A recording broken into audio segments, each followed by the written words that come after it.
السلام عليكم ورحمة الله وبركاته. إن شاء الله النهاردة هنكمل سلسلة كبسولات الجودة. آه، نصيحة يعني اتفرج على الفيديوهات اللي فاتت قبل الفيديو ده عشان ده هيفرق، لأن هي في النهاية سلسلة كل حاجة ماشية مع بعضها بالترتيب. هنتكلم النهاردة عن الأوديتنج، وهنرجع للفيديوهات القديمة هنلاقي فيه لما اتكلمنا على الإيفيدنس بيزد أبروتش اللي هو الاعتماد على الأدلة، والريسك بيز ثينكينج الاعتماد على تحليل المخاطر والفرص اللي موجودين عندنا، وفي النهاية نوصل للأوديت. وقلنا الأوديت يعني مراجعة ولا مراقبة؟ لا، هو مراجعة. إن أنا براجع إيه؟ فاكرين لما قلنا do what you write what you do، يعني اعمل اللي بتكتبه واكتب اللي بتعمله. إيه اللي حصل ساعتها؟ بقى عندي خطوة كده بيز لاين أو مرجعية أقدر أرجع فيها أنا بعمل الشغلانة إزاي. فالاوديت بيجي يتاكد ان اللي حضرتك كتبته بتعمله، بس عن طريق ان هو بيشوف شويه ادله اللي هو الايفيدنس بيزد ابروتش. طيب ايه هي مرجعيته هو شخصيا بيعمل اوديت ازاي؟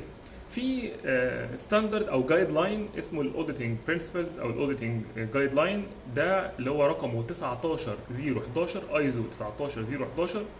ده موجود فيه مبادئ الاوديت، من اول الشخصيه بتاع الاوديتور عامله ازاي، لانواع الاوديتور اللي هي ترتيبات الاوديت عشان تعملها قبل وخلال وبعد الاوديت كمان، وايه هي انواع المشاكل او الملحوظات اللي ممكن يطلعها خلال الاوديت ده. النهارده هتكلم على جزئيتين منهم. الجزئيه الاولانيه ايه هي انواع الاوديت. اول حاجه هو في حاجه اسمها internal اوديت او مراجعه داخليه، واكسترنال اوديت مراجعه خارجيه. الانترنال اوديت ساعات بيسموها الفيرست بارتي. يعني ايه الفيرست بارتي؟ يعني الطرف الاول. الطرف الاول يعني انا بعمل اوديت عليا. طبعا دي فيها كونفليكت، ازاي انت بتعمل اوديت على نفسك اصلا يعني؟ لا مش كده. معنى ان انا مثلا اداره الجوده بتعمل اوديت على اداره البروكيورمنت او اداره المشتريات، يبقى من نفس الشركه بيعمل اوديت على بعضه، مش الشخص بيعمل على نفسه، عشان ما يبقاش فيها ايه، تضارب مصالح لا قدر الله. طيب ده بيتم في خلال ازاي؟ بيبقى فيه اوديت او مراجعه، خطه مراجعه داخليه شامله سنويه مثلا للشركه كلها او للمنظومه كلها، وبتتحدد فيها مواعيد كل اداره ميعاد الاوديت بتاعها امتى. ولما يجي ميعاد الاوديت بتاع اداره الجوده اللي هو الشخص المنوط بيه، ساعتها بيكون في طرف من اداره تانية له القدره ان هو يعمل اوديت بيراجع عليه. طب ده الفيرست. الاكسترنال بقى، الاكسترنال مقسوم حاجتين، يا اما سكند بارتي اللي هو طرف تاني، يا اما ثيرد بارتي. يعني ايه طرف تاني؟ طرف تاني يعني انا برضو زي ما هو الطرف الاول، واحد تاني بيجي يعمل عليا اوديت. تمام، زي مثلا عميل عايز يتاكد ان السيستم بتاعي كويس فبيجي يعمل عليا اوديت، بقى في طرفين في الموضوع. او انا عايز اشتغل مع واحد مورد او مقاول، فانا رايح اعمل عليه اوديت، فكده بقى في طرفين في الموضوع. طيب ايه الحاجه الثالثه؟ الثيرد بارتي، يعني في طرف ثالث.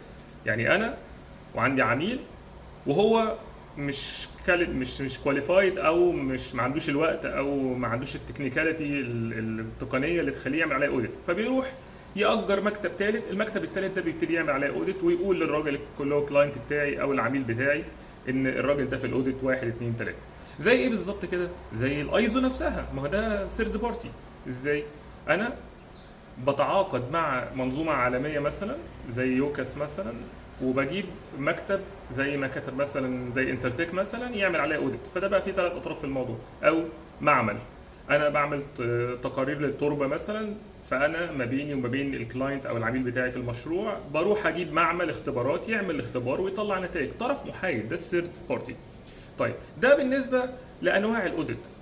نيجي بقى، هو الاوديت اصلا لو انا اتكلمت على الاوديت مكوناته ايه، يعني الفريق بتاع الاوديت ده ايه؟ اول واحد اسمه اوديتور. اوديتور ده يعني مراجع، لازم يكون سيرتيفايد. السيرتيفايد ده لو هو بيعمل اكسترنال، لو هو انترنال لا ممكن يبقى سيرتيفايد بس انترنال، وهنتكلم فيها باذن الله.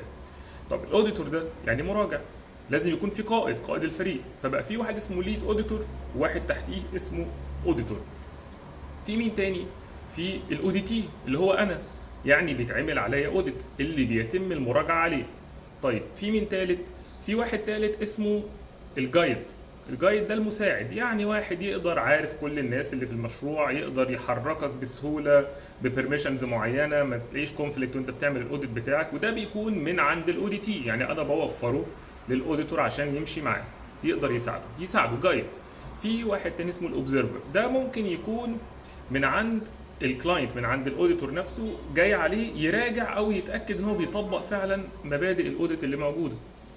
في عندي الاكسبرت ده الخبير. يعني انا مثلا شغال في قطاع طبي، وجاي لي اوديتور، الاوديتور ده مهندس وعادي جدا، ممكن يكون مهندس ميكانيكا مفيش مشكله، فهو ممكن ما يبقاش اوير او عنده علم بجميع خلفيات التكنيكاليتي او التقنيات بتاعه الطب، فممكن نجيب دكتور واخد الاوديتور، واخد الكورس بتاع الاوديت، ويقدر يشاركوا معاه علشان بس يكلاريفاي او يوضح اي مشكله حاصله خلال الاوديت، او اي تقنيه هو ما يكونش فاهمها.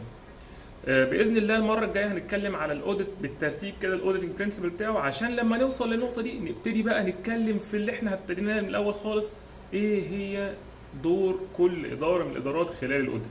والسلام عليكم ورحمه الله وبركاته. شكرا.